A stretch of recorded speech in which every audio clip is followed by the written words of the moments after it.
Johnny Got His Gun is one of those curious things which is almost completely a work of the imagination. You know, it's taking a situation and a character and pursuing it relentlessly, you know, without begging any questions, and insisting upon exploring who and what that character is and how it happens to him. What kind of doctor would cut a man down to what I am now and still let him live? Did they have a bet on? Were they showing off or something? Was it some kind of experiment?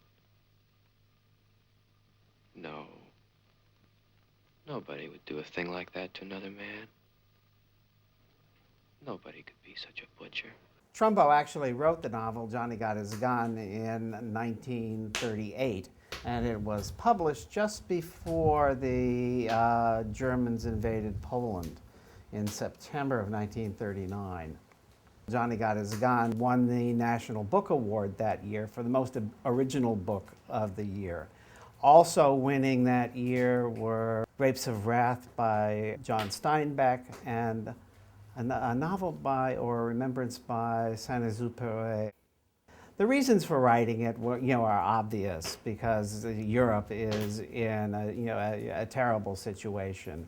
War is certainly on the horizon, and that was enough to spur him to write Johnny Got His Gun.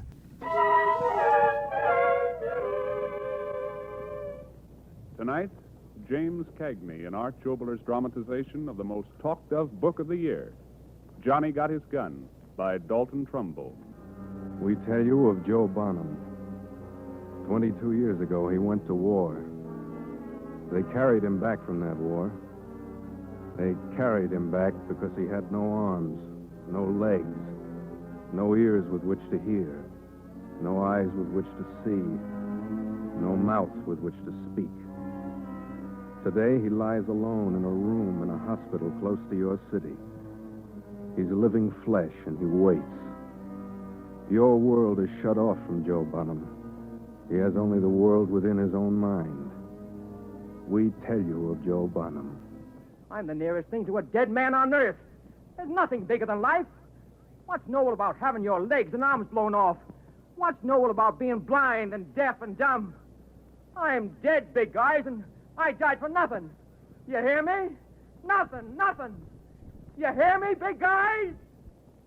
Trumbo was born in Colorado in 1905, and his family moved to Los Angeles in the early 1920s. He had been attending the University of Colorado at Boulder at the time and cut his college education short when the family moved. They couldn't afford to send him to college. And within a year, his father died. His idea was always to become a writer, but working the night shift in the bakery and trying to make money in whatever other way he could in order to support his mother and two sisters put all of that on hold.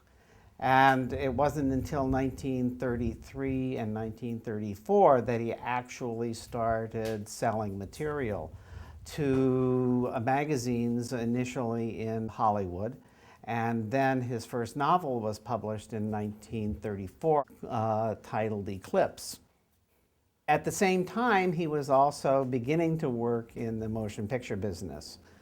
So by 1939, it's 5 years later, he's published two other novels, and now Johnny Got His Gun. Within a year, he will write the script for a picture called Kitty Foyle, which starred Ginger Rogers, and for which he was nominated for an Academy Award. So there, from someone who had never published anything in 1934, by 1939, he has had a meteoric rise and is certainly at the top of his profession, ending up at Metro-Goldwyn-Mayer, where he spent the war years, and for them he did probably his best war picture, which is 30 Seconds Over Tokyo. Dalton Trumbo's name was magic in the business. He was, I think, and probably actually, the highest paid screenwriter in the whole film industry. He had a list of hits that just went on and on. You know, I think Dalton was as highly thought of as any writer in the business. He was involved in a number of different projects, actually planning to go into filmmaking himself. That never materialized because he ended up being called before the House Committee on Un-American Activities, along with Bertolt Brecht and 19 other men. When Dalton Trumbo was subpoenaed to Washington, summarily, he was ordered, he wasn't invited. The Hollywood 19 were ordered. It was a shock. It was a shock about him, perhaps even more than all the rest of directors, producers, and mostly writers who were ordered to explain their politics and bear their supposedly secret ballot before a congressional committee. If he had any communistic leanings, it would, first of all, it was common to that period when the intelligentsia were questioning forms of government, and a lot of creative people were actually joined the Communist Party. I don't think that it meant that they were going to join in a campaign to harm our country or change our government in any non-legal way, but it was more a philosophy, a philosophical approach. But a lot of them got caught up in that. He was one of 10 people, one of 11 actually, Bertolt Brecht was the 11th, who actually appeared before the committee and refused to cooperate with it and its questions. Now, Mr. Trumbo. Are you a member of the Screenwriters Guild? Mr. Stribling, the rights of American labor to inviolably secret membership lists have been won in this country by a great cost of blood and a great cost in terms of hunger. I think I felt a special outrage about how they were being treated in Washington by that congressional committee. And because the headlines were all over the nation, the newscasts were filled with nothing else but these congressional charges against movies being filled with communist propaganda. And this was so untrue, so politically motivated, that all of us in the industry were outraged. Are you now, have you ever been a member of the Communist Party? Chairman, first I should like to know whether the quality of my last answer was acceptable, since I am still on the stand. This had nothing to do with your last I answer see. or the last I question. see. This is a new question I now. see. Mr. Stribling, you must have some reason for asking me this question. You can address the You committee. do. I understand that the members of the press have been given an alleged Communist Party card belonging to me. Is that true? No, that's not true. You're not asking the question. I was. The chief investigator's asking the I beg your question. pardon, Now, sir. are you or have you ever been a member of the Communist Party? I believe I have the right to be confronted with any evidence which supports this question. I should like to see what you have. Brecht, having testified before the committee and confused them, immediately left for Germany. The Hollywood 10 didn't have that kind of escape hatch and stayed in the United States. Why didn't we avoid all this? Why didn't we answer the questions yes or no as the committee demanded? Because we wanted to challenge the right of the committee to ask such questions. When we were asked, are you now or have you ever been a member of the Communist Party? The committee was really preparing to ask you, are you now or have you ever been in favor of peace? Willie Wyler, John Huston, and Phil Dunn had lunch one day at a restaurant called Lucy's across from Paramount Studio. And they said, something has to be done. It's hurting box office, it's hurting the freedom to make films. That they were terribly afraid that there might be censorship of screenplays, of scripts. And they said, how do we answer those bad headlines with good ones, with positive ones? Out of that lunch came the notion to send a whole plane load of celebrities, outraged celebrities, back to Washington to sit there as concerned citizens, there in the hearing room, attending those hearings. On that plane, there were many big-name stars. The most famous ones, of course, were the Bogarts, Humphrey Bogart and Lauren Bacall, the biggest directors, the biggest producers. So we on the flight represented the industry. At that point, I was 7 years old. My older sister was 9, and my younger sister was 5. Our parents had the idea that they should tell us everything that was happening, whatever it might be, including being employed, being unemployed, the possibility of jail. All of those things were always openly discussed. They weren't kept from us. Neither one of us ever felt that our father had done anything wrong.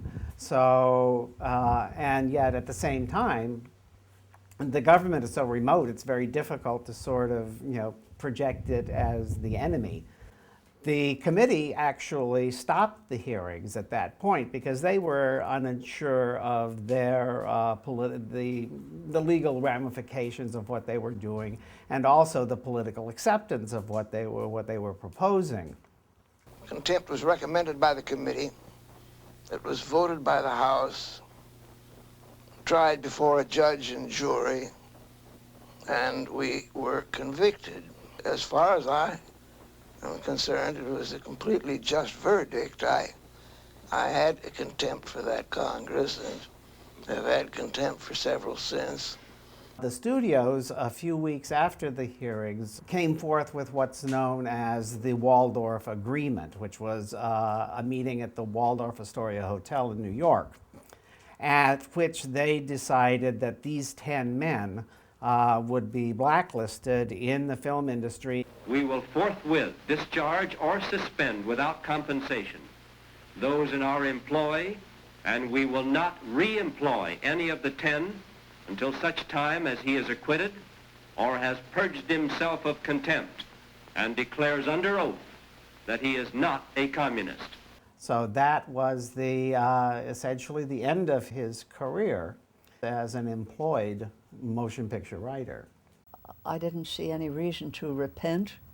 I had gone to defend my industry and democracy as I understood it, only to be punished by the very industry I was trying to defend. It was bewildering. But I also was as blacklisted as if I had been a communist. The first thing you did was go out and try to sell your house before anybody discovers, so you can at least get a fair price for it, or as fair as possible. Don't let anybody know. Keep it quiet. Get as much work as you can in before it becomes public.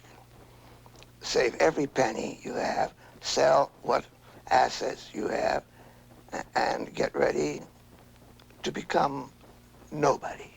The black list, of course, creates a black market. Suddenly in 1947, some very high-priced talent was available and unemployed. And the black market was born. Perhaps the instant was when a man named Frank King, who was one of the King brothers, a B movie production company, approached my father to write something for them. He wrote a motion picture called Gun Crazy that a number of people think very highly of today as a precursor to Bonnie and Clyde and a number of other pictures like that. I think he was paid $3,500 for that. At the same time, he began working for other people in the same way. The Hollywood 10 were sentenced to jail. There were a series of appeals, and in 1950, the appeals having run out, the Hollywood 10 went to jail. We had known for 3 or 4 years that this was a real possibility. And when it did happen, it was not a surprise, and it was something that we were perfectly well prepared for. I had 3 children. I had a nice wife. Why should I go to jail? During the summer of 1951, My younger sister, and I went by train to Ashland, Kentucky, where my father was in jail and served approximately 9 or 10 months with time off for good behavior. And I remember as we approached the prison that there was a huge guard tower with a machine gun mounted on top of it, which I thought was wonderful. I mean, I'd seen all the Jimmy Cagney movies, and I thought this was the big house, and this was a great thing. And when we met him in the visiting room, he was just wearing khakis, which were very much like the clothes that he wore when he came back from the Second World War as a war correspondent. The next day, I think my parents wanted to discuss some things that they felt weren't my business. And so I went to a matinee at one of the movie houses. And when I went immediately for the balcony because I loved sitting in the balcony. But I wasn't allowed to go there because in the South, only black people sat in the balcony. And this struck me as, a boy from California, as being an extraordinary thing, and led me to think that this is, there's something wrong here when my father is in jail for un-American activities. And then meanwhile, you got apartheid, on the other side of the fence. That in a sense, the prison was more integrated than the society outside it. In order to feed his own family, Dalton had to keep writing screenplays that were given someone else's name on the screen. The Front, it was called.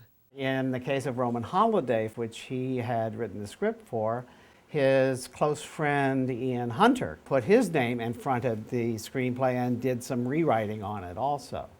That was a very brave thing for any writer to do, to front for a blacklisted writer, because if it ever came out, if it ever became known that he in fact had not written that screenplay, that writer was finished. There were a number of things like this as the blacklist continued. There was the case of a film called The Brave One, which my father won an Academy Award for in 1956.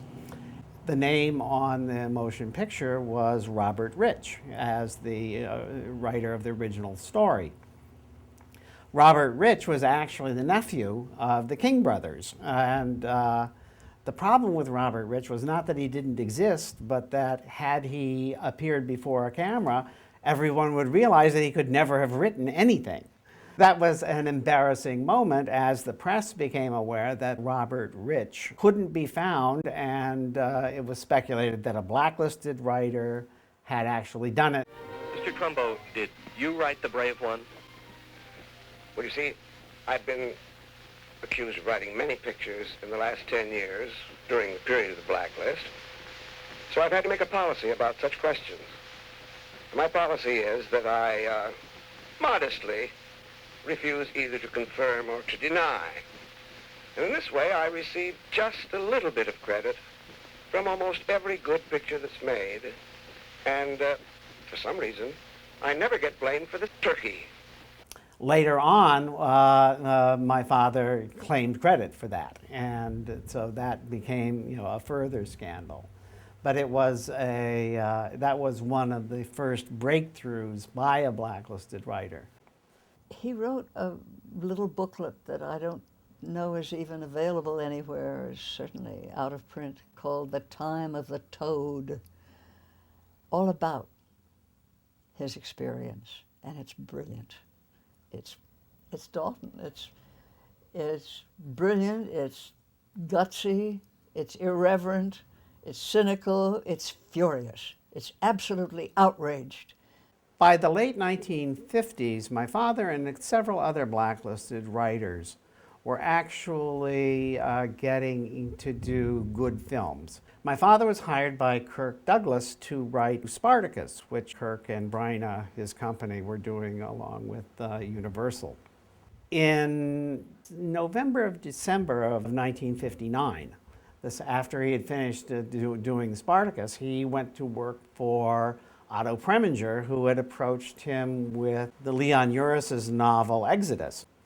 In January of 1960, which is only a month or two later, Preminger announces in the New York Times that he has hired Dalton Trumbo to write Exodus, and his name will appear in the film.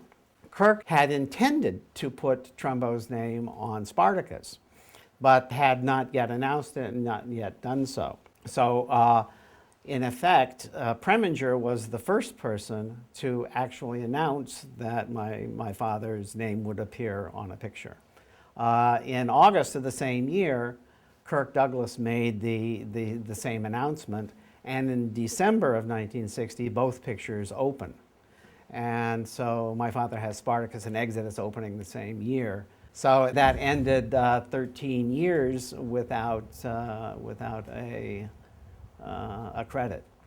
Now, oddly, what people thought was that the blacklist would be over, that it would be ended at this point. There was no exact end to the blacklist.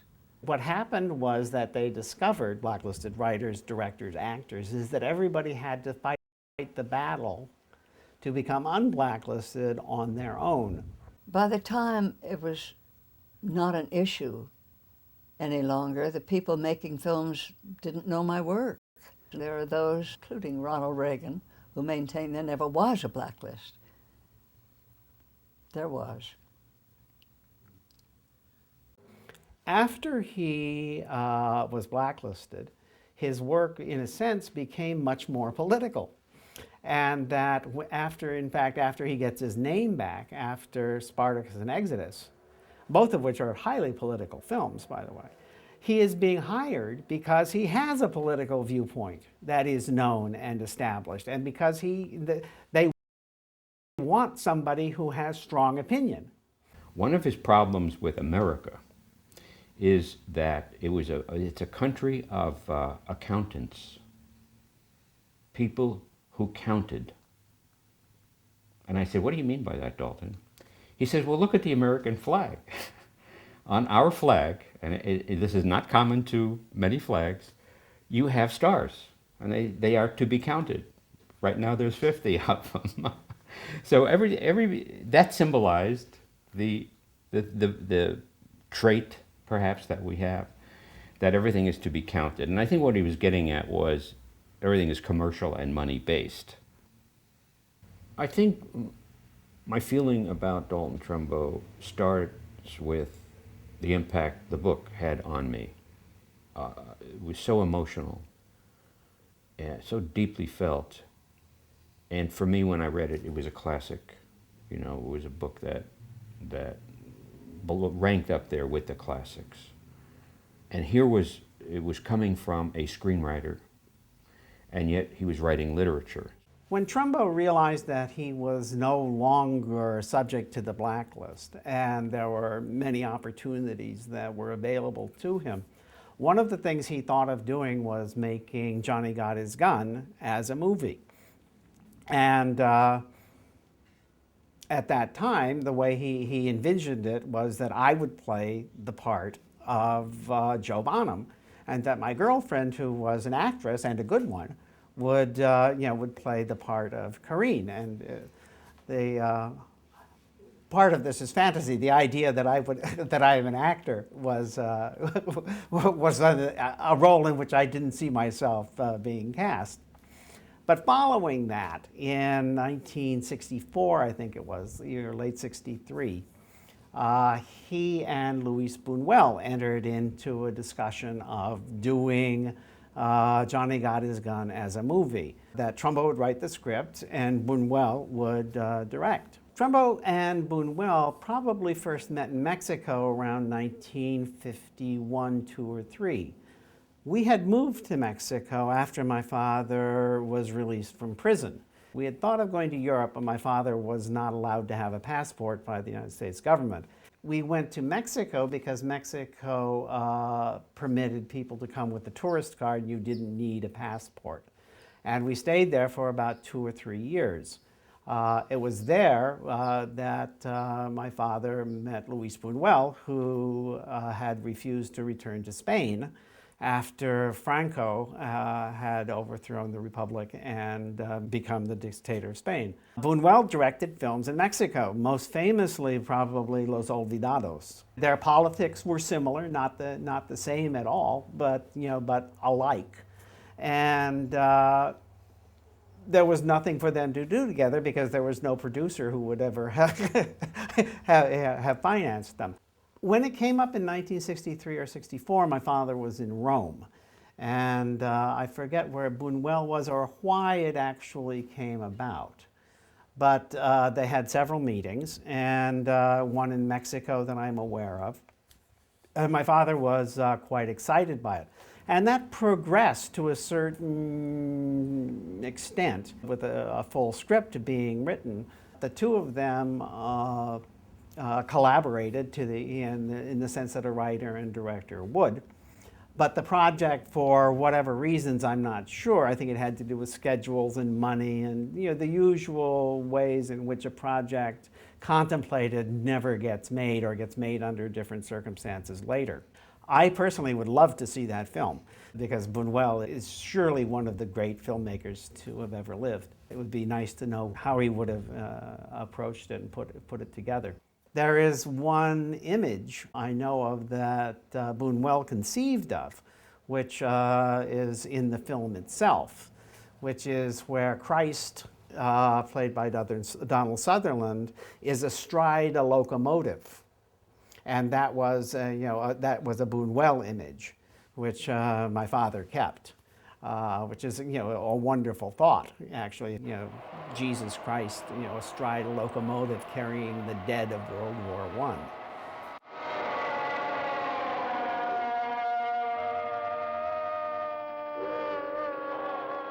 By 1970, the whole situation in the world had changed.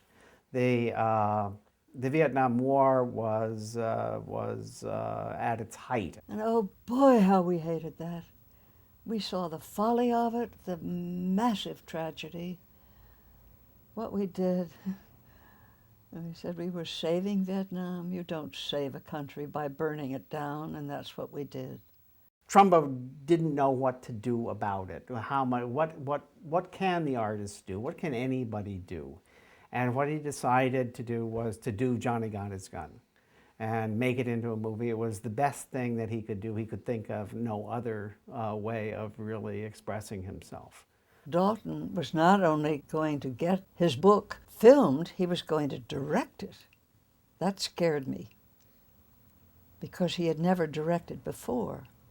I knew that Dalton Trumbo had guts. He had displayed those in the course of his hearings and being blacklisted, but to direct that most difficult of films, and it proved really a very difficult chore. Mainly because it's so non-cinematic in a sense. You don't think of action concerned with the character of Joe Bonham, who is limited to a hospital bed. This isn't the sort of thing that a director says, let me do this. That really excites me. My father asked me to help him in doing this. He had never had the experience of either of working on a set, of directing anything. And he wanted someone that, that was close, who knew something about it that he could trust, and that turned out to be me. When we finally got the real money and the real possibility of doing it, we had to hire the actors, of course. And the question for the actor was who was going to play Joe Bonham. Dalton explained he didn't want Joe, the central character, to be played by an actor already familiar in other identities to the audience. We ended up with 4 actors who were going to, and we were going to choose the Joe Bonham from one of them. The others were, I can't remember all of their names, but one was Phil Proctor, one was Tim Matheson, there was, I can't remember the 4th actor's name, and Timothy Bottoms. Timothy Bottoms was 18 years old and unknown. And when he auditioned, I wasn't there. The Jules Brenner was there and a number of other people, and their impression was immediately, he is the actor. This is the one. He just seemed to be natural for the part. You could almost say that he was a non-actor at that point, but he had such a natural presence and such a unique approach. I think he was born with his unique style, but he was also very strong in his characterization. He was very agile physically. There was nothing that he couldn't do. So Tim was cast, and was shortly later cast by Peter Bogdanovich in The Last Picture Show. When we decided to hire the various people to work on Johnny, the director of photography, of course, is enormously important, and we interviewed 4 or 5 different people with wonderful reputations.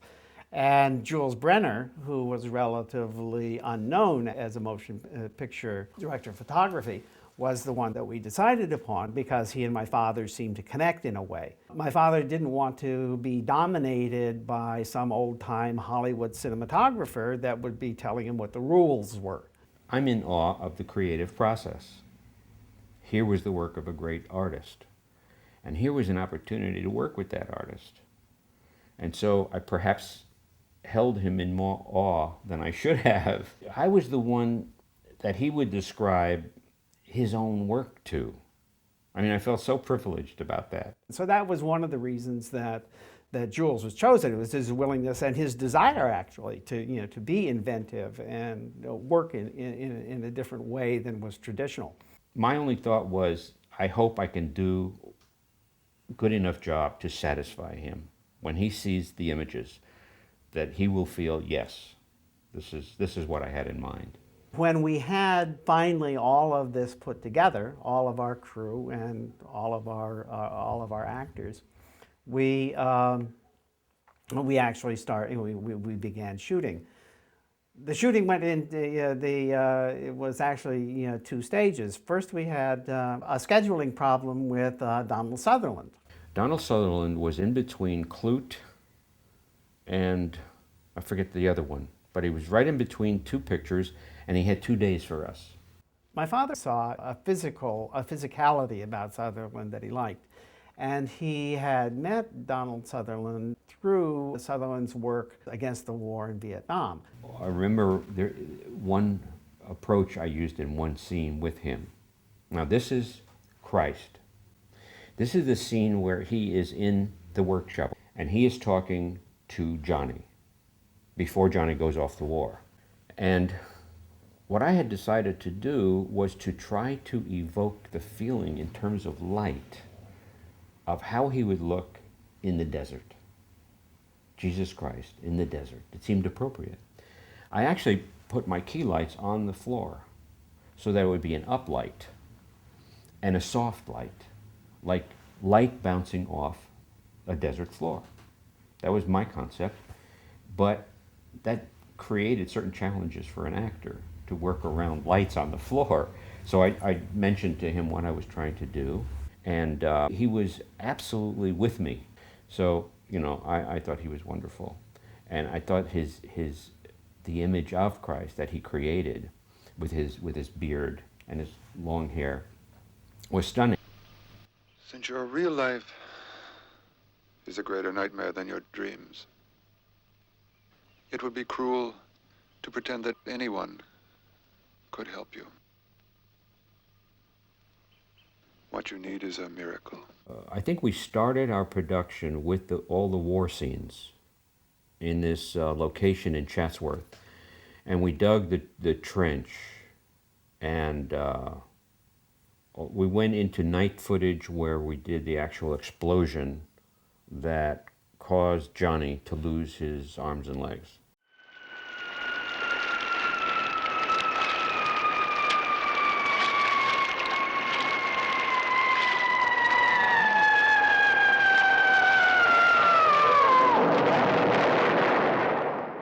The trenches, the World War I trenches were done in an area out in the valley where they were bulldozing something, and we just dug the trenches, and it was all muddy and like an empty. I think they were getting ready to build something on it, and we took over and built the trenches and made it very interesting. And I wet it all down because my visual impression of World War I was mud and trenches, and that's where the men lived for months at a time. And I wanted to get that feeling of that you couldn't move. And it was a Friday, and I said to the production manager, we got to keep it wet for Monday so that when they started, well, anyhow, I found out later that in order to wet this area down, it would cost $200 a day, and he wasn't going to spend it. And when they came in Monday, everything was dry and hard as a rock. Could not shoot there at all. And we were at a meeting when I got very mad, and I called this man an idiot and stupid for not spending that kind of money to keep the set going. We lost an awful lot of money. And Chris Trumbo came over to me later and said, "You were magnificent." It was a marvelous compliment. I anticipated that my role for myself would just to kind of be in the background, kind of float around the set or the production and, you know, take care of problems as I saw them developing and sort of put out the fires. The first day that we began major production, I realized that that wasn't going to work. It was a complicated sequence. I think it was at the train station, lots of extras, you know, a lot of movement, and it just wasn't going the way that it should. And what I realized was that there was a communication problem between my father and the crew. He had never directed a picture before, so he was sort of unaccustomed to do exactly, you know, what he was supposed to do and what other people were supposed to do was actually more important. He didn't understand the mechanism of a set. I had worked on a few sets, so I at least understood that much. At lunch on that first day, I took over the job of first assistant director because I was the ideal translator. I knew what he wanted, and I knew how to speak to the other people in the crew, and that was facilitating the whole process. We had to have some way to separate, you know, to keep the audience with us all the time, to get a feeling of when it was reality and when it was fantasy or his dreams. He described 3 colors in the script. The color of memory for this boy who had been shot up. The color of fantasy, drug-induced, as he lied there in a hospital bed. And reality, which is when we see him in the bed. And that part, we decided, would be in black and white. Color of fantasy, I could sort of go into saturated colors and gauzy color, you know, a gauzy look and kind of dreamlike.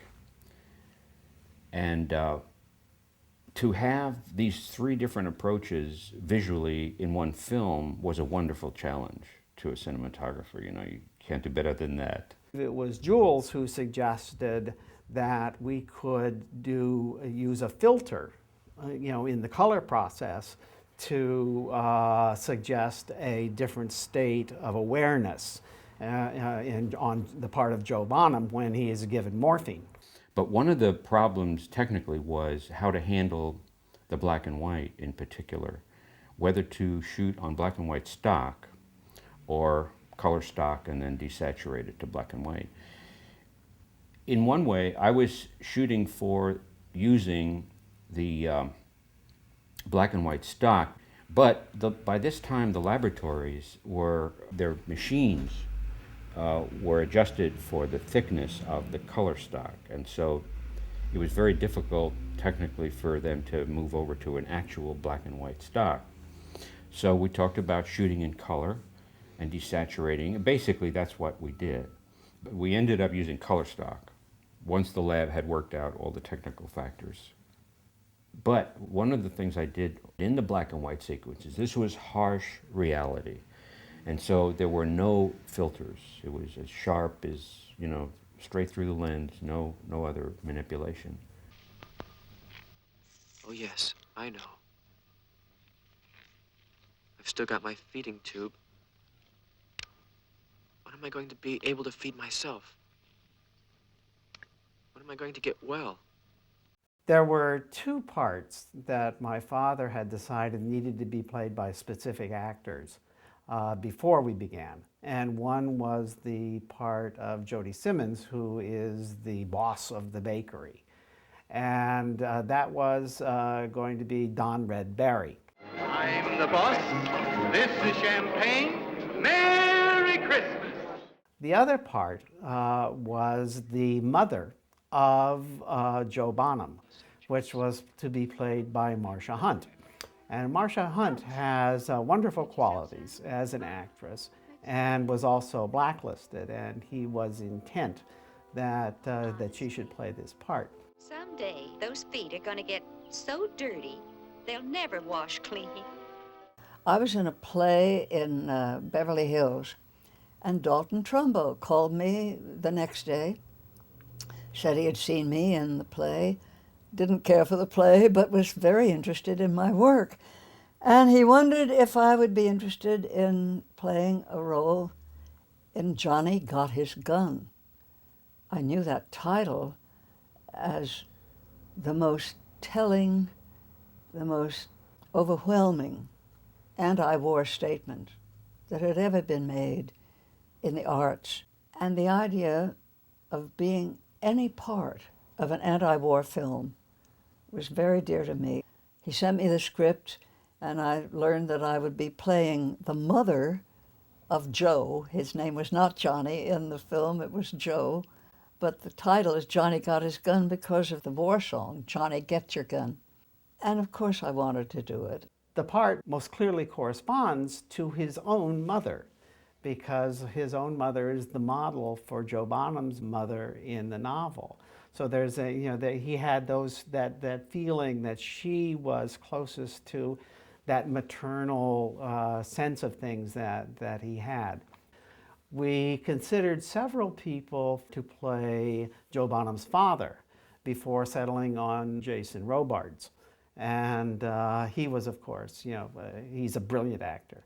This is Jason Robards and me, and we became kind of like brothers. His inscription is, "Dear Jules, just heard we look like brothers. Just watch the little finger. Love and kisses, Jason." And what he meant was he was holding his fingers up like this in the picture. But I love Jason. He was a wonderful man and a great artist. See those rocks over there? A long time ago, they caught a hunting party of Ute Indians there. When I started to work with Dalton Trumbo, he invited me over to his house where we would do whatever work we had to do. And when I got there, his wife said he was in the tub. And of course I wasn't going to interrupt him, but then she said, you have to go in there because that's his desk. And across the tub in front of him was a board and a typewriter and all his pencils and pens and phone and all the paraphernalia. And he had a jacuzzi working his back. And he'd have me sit on the toilet and we would be discussing the picture. It was quite a scene. I wish I had taken some pictures. As a director of photography, I have always realized the interdependence that a cinematographer has with the production designer. And I felt that way very much about Hal Michelson's contributions to this film. And also, particularly because of the low budget that we were working with, he did an amazing job. And he elevated the production value of the film. What he wanted to know was how was he to do this hospital room? Who do I talk to? And I said, I think what you need to do is figure it out and show us something, because I guarantee you we can't tell you. So when he came back with a sketch, that was our first idea of what that hospital room was going to look like.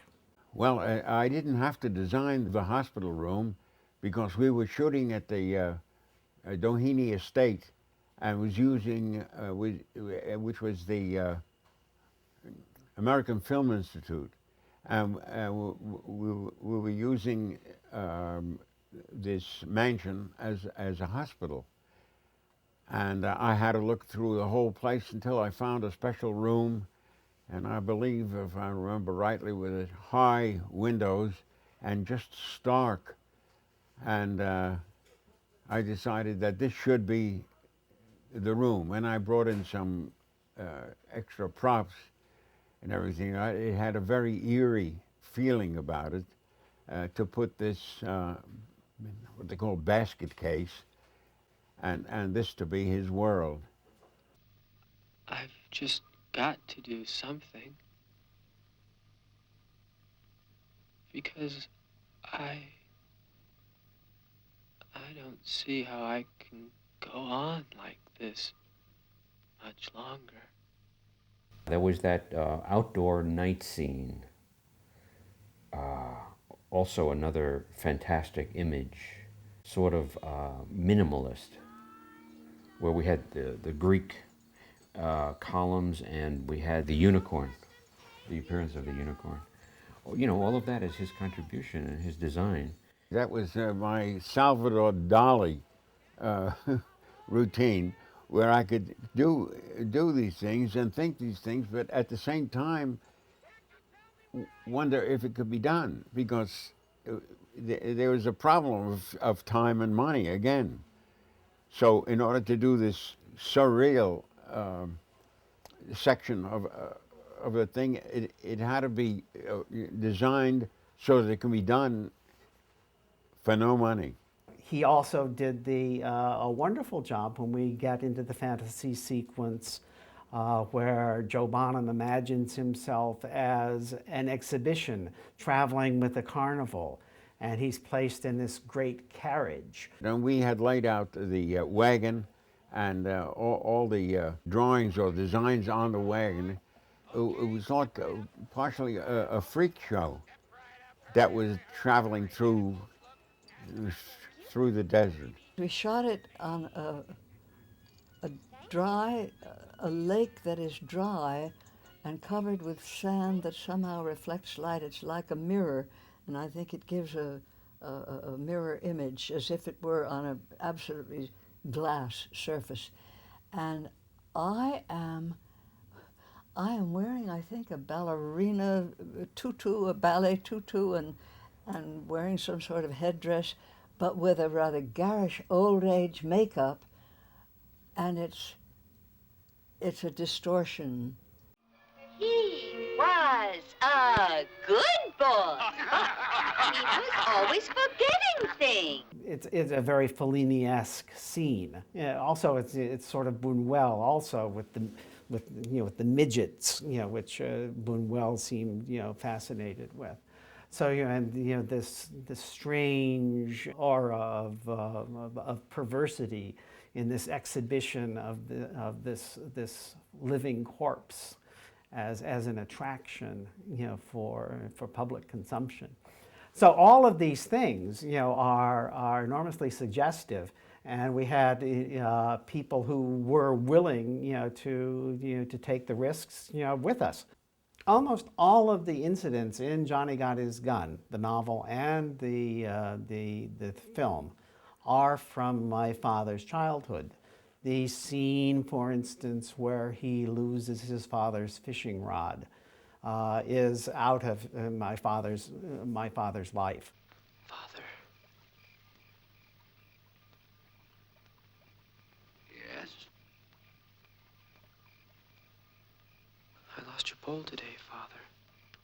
The scenes and the memories of home, where he's taking the bath in the tub, after his sisters have, because they have no, running water. From now on, I'm going to take my baths at the YMCA, the way Daddy does. This is probably around 1912 or 13.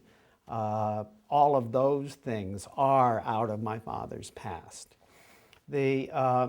So that, in a sense, it's interesting because it's very lyrical. that whole remembrance of the past life is, you know, is in a sense my father's love song to his youth. My father worked the night shift in a bakery for 10 years. And those sequences are all of things that happened. All the memories are grounded in Trumbo's, you know, past, in the reality of it. When Joe Bonham comes from the bakery and goes to meet Marcia Hunt and goes up and sees his father dead, that was filmed in the actual place where my grandfather, my father's father, died. It was absolutely vital to Dalton that we shoot that in that place where his own father had died.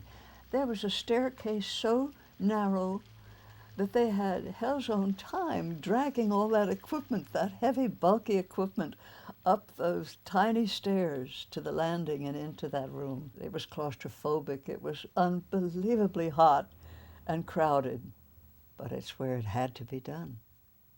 We went to the exact house where his father had died. And this really sent chills up and down my spine. I didn't realize how close we were to the, you know, his life. And we stood there. There was the bed where his father had died. And he said, there, it's still there after all these years.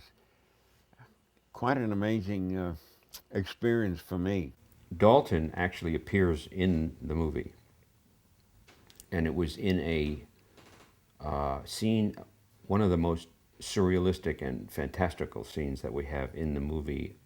War has various meanings to various persons. To the scientist, war means that he is actually set free to accomplish his most brilliant and most imaginative enterprises. And that was Dalton Trumbo himself playing the part. So we all felt that was very special. After the end of production, Dalton called me one day and apologized and said, I don't know how to tell you this. I am having to cut hours out of the film we shot. It is so far too long to be suitable for any audience. And he said, of what I cut, a lot of it had to be your work.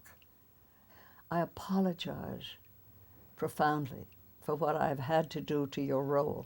One up, one down, one up, one down again. Oh, God, no. It can't be, it can't. Are you talking to me out there? Seeing the film was a shattering experience. I think for everyone who saw it, it was meant to be. Eventually, of course, the film went to Cannes, where it won 2 prizes, and then to other film festivals. It received first prize at the Tokyo Film Festival and first prize at the Atlanta Film Festival, and recognition in a number of other places. They honored Dalton for the courage he showed as a citizen and a defender of freedom, political freedom.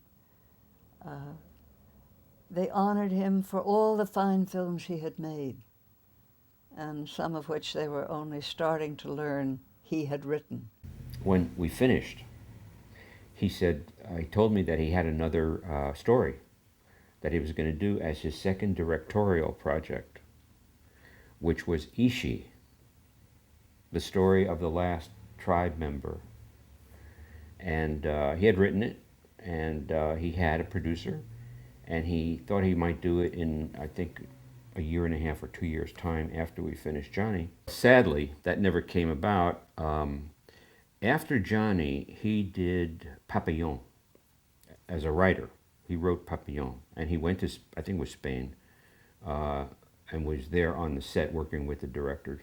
In Papillon, he also appears, you know, as a character. He plays the part of the French magistrate at the beginning, and while working on it, he was diagnosed with lung cancer. After the cancer was operated on, his health didn't return. He was weaker and, you know, a different man, not the same vitality and energy that he had before.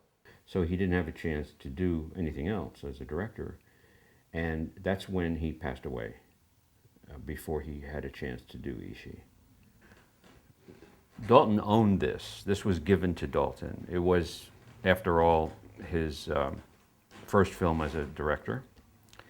And we thought he should have it as his memento. And when he died, he left it to me, or his wife made sure that I got it. And so I'm really proud of it. And I have it in a prominent display in my living room. The novel, Johnny Got His Gun, it's clearly my father's major work. It has lasted, its ideas, continue. And if you read it, you have the best sense of the man. When you read that book and you think of the author and who the author is, and you realize that part of this is his life, that's the Dalton Trumbo that was true, that was there. And it's still the best indication, of what he thinks, the way and what he believed. And none of those ideas, none of the political ideas of Johnny Got His Gun have changed from 1939 through the movie to the end of his life. He continued to believe all of those things. I have the feeling that if you give most people in the world a choice between enough food for their children and shelter and clothing in return for their freedom of speech, that they will go for the food, the shelter, and the necessities. And freedom of speech becomes a luxury for which few fight at the most.